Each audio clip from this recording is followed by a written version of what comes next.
Banovina je dakle kraj koji je lijep kao što vidite i kao što se može vidjeti tko je ovdje bio. Zaista priroda je netaknuta. To je jedno mirno područje za život.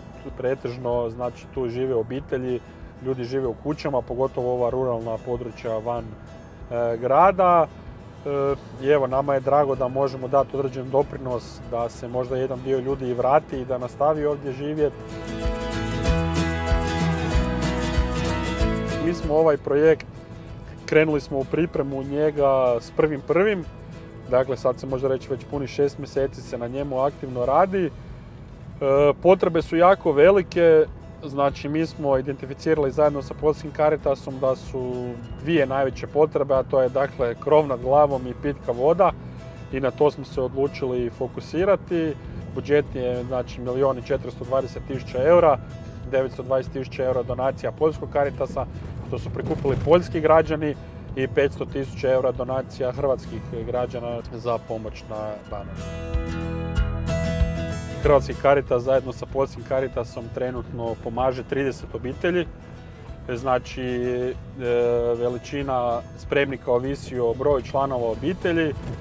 S obzirom da je prosječna potrošnja, može se reći, nekih 2 kubika po članu obitelji, tako da 4-člana obitelj će dobiti spremnik koji će se ukopati u zemlju veličine 8 kubika. Dakle.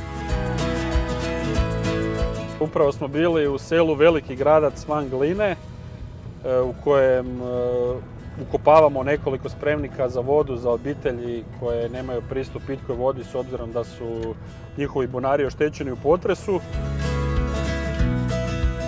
Sad trenutno idemo znači, kod gospođe Melite Balać. Ona je jedna od 20 kuća koje obnavljamo na području Banovine i nadamo se da bi sa tih 20 kuća mogli biti gotovi do kraja godine.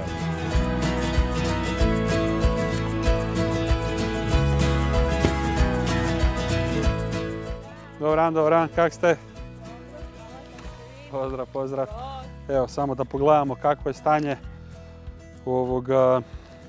Što se tiče radova, radovi kreću dakle kroz nekih 10 dana. Vi ste nam 4. kuća u sklopu projekta.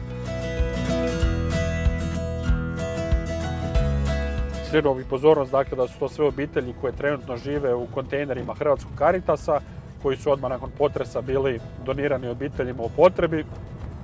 I evo, sigurno da je sada vrijeme da se te obitelji vrate u svoj, ajmo reći, novi stari dom koji će biti obnovljen. Situacija na Banovini je nešto bolja nego što je bila prije 2,5 godine. Naravno da je sve to bilo izrazito sporo i u većoj mjeri neučinkovito, no sada su se stvari pokrenule. Dakle, Hrvatski Caritas je aktivni dionik tog procesa od dana nakon potresa, znači od 12. mjeseca 2020. godine i pomaže na sve moguće načine na koje može. Evo, ja bih tu istaknuo i zaista kvalitetnu suradnju sa gradom Glinom, sa Hrvatskim vodama koji su nam uopće pomogli i napravili jednu analizu i bunara i tla. Prolazeći zadnjih 6 mjeseci nekoliko puta tjedno na ovom području, većinom je stanovništvo koje je starije, koje je već u mirovini i oni zaista žive jako skromno i tu također ima i mlađih obitelji, ima OPG-ovaca, ne može reći da ih nema, da su svi napustili ovaj kraj. Ima ih, no to zaista je jedan manji dio. Mi smo im donekle, naravno i u suradnju grada, vratili, ajmo reći, nadu i odrađujemo jedan dio posla.